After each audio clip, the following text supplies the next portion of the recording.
नाम लेकर के जहां भी बिना सेवा के नहीं, छोटा सा राधा नाम संपूर्ण सेवा है। वो अपने राधा वल्लभ लाल जी को लेके जगन्नाथपुरी गए थे संतों के साथ। अपने ठाकुर जी को जो भोग लगाते थे वही पाते थे, अन्य नहीं। अन्य प्रसाद जो मिलता माथे पे रख करके। प्रभु जगन्नाथ जगदीश हैं, जगन्नाथ का भात और जगत पसारे हाथ। इनकी भक्ति और इनकी निष्ठा से सब परिचित थे। बड़े प्रभावशाली ये संत हैं, भक्त हैं। इस भाव से जगन्नाथ जी का प्रसाद समर्पित किया गया, पर इन्होंने प्रणाम किया और लिया नहीं। तो जगन्नाथ जी के जो सेवक थे वो बिगड़े। ये क्या है? जगन्नाथ जी के प्रसाद को आप, तो वहां कुछ जो विज्ञ जन थे उन्होंने कहा नहीं, आप ऐसा मत बोलिए, अब ये निष्ठा इनकी अपनी है। अरे तो प्रभु की ही तो उपासना करते हैं, जगन्नाथ जी का प्रसाद नहीं लिया। बड़ा संतुष्टता हुई जगन्नाथ जी के पार्षदों की कि कैसे ये भक्त हैं। एक तरफ भक्ति की इतनी उच्च अवस्था इनकी हम सुनते हैं, दूसरी तरफ ये बर्ताव। बड़ी महिमा है जगन्नाथ जी के प्रसाद की। वहां के राजा एक बार पाशे खेल रहे थे, राज मनोरंजन चौसर। जगन्नाथ जी के पार्षद प्रसाद लाए, तो ऐसे पाशा खेलने में ऐसे कर दिया। फिर ध्यान आया कि बायां हाथ जगन्नाथ जी के प्रसाद। उन्होंने कहा कि राजन आप होश में, बायां हाथ कैसे प्रसाद के लिए बढ़ा दिया? तब उनको ध्यान आया, बड़ा पश्चाताप हो। प्रसाद तो लिया पर अंदर जल गए। प्रभु के प्रसाद के लिए बायां हाथ उठा, दाया किस काम का? कटवा दिया दाया हाथ, कटवा दे, तू किस काम का? जब तू हरि के प्रसाद, जगन्नाथ जी के, ऐसी बड़ी महिमा है, ऐसा नहीं। पर ये लाडली के लाडलों की कुछ अनन्य निष्ठा का ही। अब वो असंतुष्ट होकर रात्रि में जगन्नाथ जी को शयन कराया और शयन किया। तो जगन्नाथ जी स्वप्न में आकर के बोले कि आप ऐसा मत समझो कि वो हमारे प्रसाद का अपमान करते हैं। नहीं, वो प्रियाजू की निष्ठा वाले हैं, और जिन प्रियाजू का अधरामृत उच्छिष्ट मैं भी पाला चाहता हूं, उन प्रियाजू के उच्छिष्ट पाने वाले के लिए आप ऐसा ना सोचे कि वो प्रसाद की अवहेलना करते। नहीं, वो लाडली की अनन्य सहचरी है। ये जो प्रियालाल की वृंदावन नित्य विहार की उपासना है, इसमें श्री किशोरी जी के चरणारविंद की ठसक में भरी हुई जो उपासना वृत्ति है, इसमें यदि हमारी लाडली जो पार्श्व में विराजमान नहीं, तो फिर वो जो लाडली के निज जन है वो स्वाद नहीं ले सकते। प्रभु हैं, राधा संग बिना नहीं श्याम सिद्धांत है। मनोमृणाल भूषण भूषित भुज श्याम अंश पर डारी, जैसे हित हरिवंश जुगल करनी गज बिहरत बन पिया प्यारी। जहां प्यारी जो, बस ये वृंदावन रजरानी की कृपा से, रसिकों की कृपा से भाव आता है।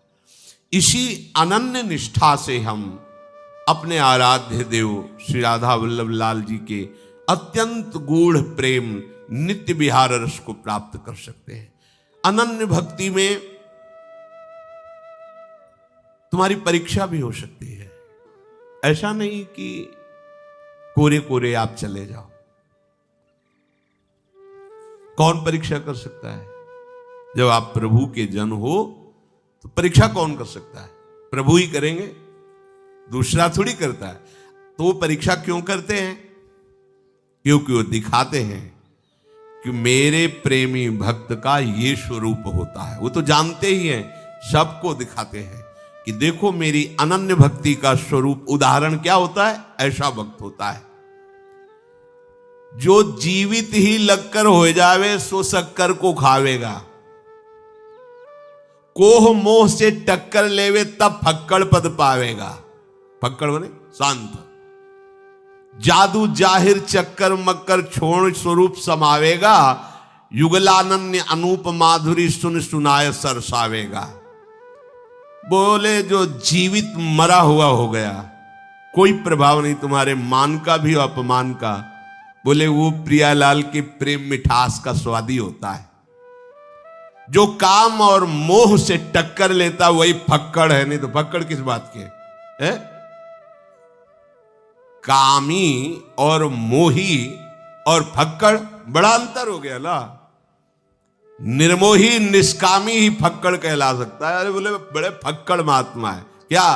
कोई फिकर नहीं, फिकर फार फकनी करे ताको नाम फकीर। कोई चिंता अपनी रह जाए तो यार बाबा जी काहे के, फिर अपनी चिंता, खान पान विश्राम कल्याण अपनी चिंता। संतों को चिंता होती है जगत मंगल की अपनी।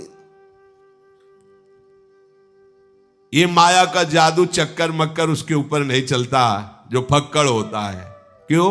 हर समय युगल रूप माधुरी का नाम गुणगान चिंतन करता रहता है।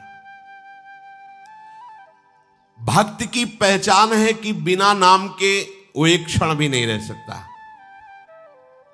कई बार गुरुदेव भगवान को देखा शांत बैठे, और जहां कोई आया तो क्या पहले नहीं चल रहा? पहले एकदम, अब कोई आया कोई बात करे कोई एकदम अंदर मन से भी और वाणी से भी। आप गौर से देखना, यहां हिलता नजर आएगा महाराज जी के। बस ऐसी मुद्रा, निरंतर खतरा, कोई बात करेगा कोई बोले, नाम चल रहा है, शांत मानसिक चल रहा है।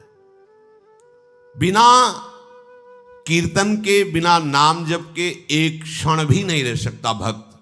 अनन्य भक्ति की पहचान है। सभी जीवों के प्रति निर्मलता का व्यवहार केवल संत ही कर सकते हैं।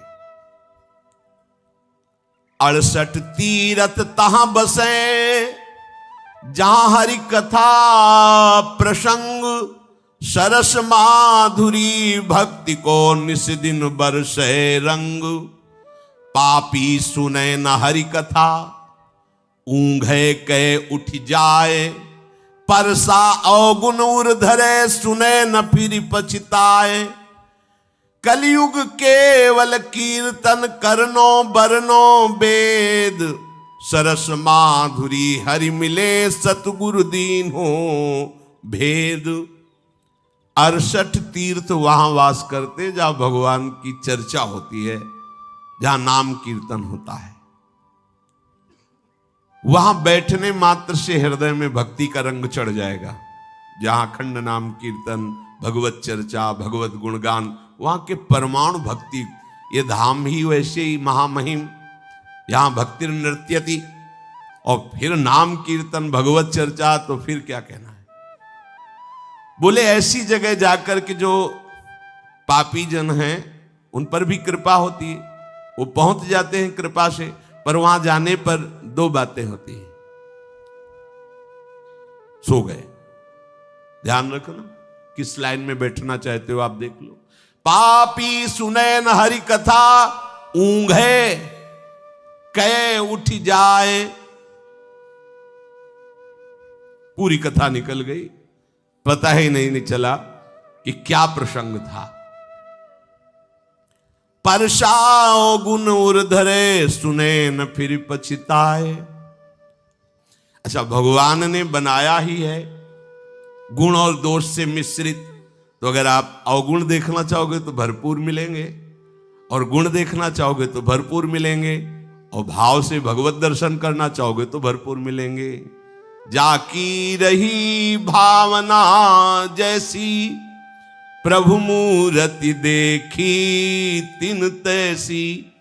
आप जिस भावना से देखोगे आपको मिलेगा, क्योंकि आपकी दृष्टि ही सृष्टि है। आप जैसा देखना चाहोगे वैसा आपको दिखाई देगा। तो जो केवल नाम कीर्तन और भगवत चर्चा सुनता रहता है, उसने सदगुरु के भेद को जान लिया। सदगुरु ने जो उपासना का भेद वो जान गया। नाम जपना, नाम कीर्तन और भगवत गुणगान, ये समर्थ भगवत प्राप्ति के लिए है। यथा चतुर्भी कनकम परीक्षते, निघर्षण छेदन तापताड़नैः तथा चतुर्भी